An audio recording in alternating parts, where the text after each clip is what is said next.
সালামু আলাইকুম। সবাই কেমন আছেন? আশা করি আলহামদুলিল্লাহ ভালো আছেন। আমি আলহামদুলিল্লাহ আপনাদের দোয়ায় ভালো আছি। তো জেসিকারে নিয়ে আজকে কথা বলবো। জেসিকা চিনেন তো? ওই যে সবাই বলতেছে, সবাই ভিডিও বানাইতেছে যে ডলফিন মাছ ওরে খাইয়া ফেলাইছে। আসলে কি তা? ডলফিন মাছকে খাইয়া ফেলাইছে ওরে? না ভাই,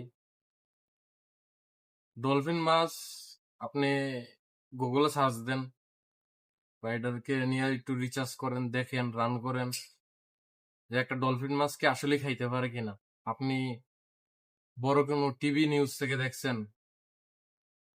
না শুধু টিকটকে আর ফেসবুক রিলসই দেখছেন যে জেসিকারা খাইয়ে লাইছে ডলফিন মাছ? এটা কোনোদিনই সম্ভব না। কারণ একটা ডলফিন মাছের ওই পরিমাণ একটা মানুষকে খাইবে ওই ক্ষমতা ওর নাই।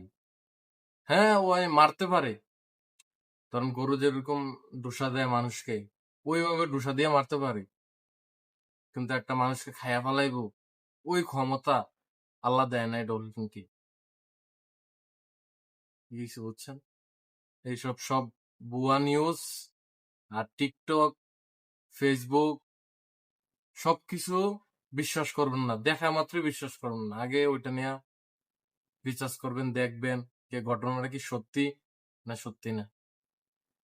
এটা কোনোদিনই সম্ভব না। একটা ডলফিন না চায় একটা মানুষের মারতারি, যেরকম একটা গরু ডুসা দিলে, একটা মানুষ আঘাত খাইলে বুকে বা লিভারে, ওইরকম জায়গাতে পড়লে একটা মানুষ মারা যায়, কিন্তু ডলফিন মাছ কোনোদিন মানুষ খাইতে পারে না। হ্যাঁ, আল্লাহ চাইলে সবকিছু সম্ভব, কিন্তু ওই নিউজটা এটা বানোয়াট নিউজ। তো সবাই সতর্ক থাকবে, যে কোনো নিউজ দেখার পরেই বিশ্বাস করবেন না ওইটাকে। সবাই ভালো থাকবেন। সালাম আলাইকুম।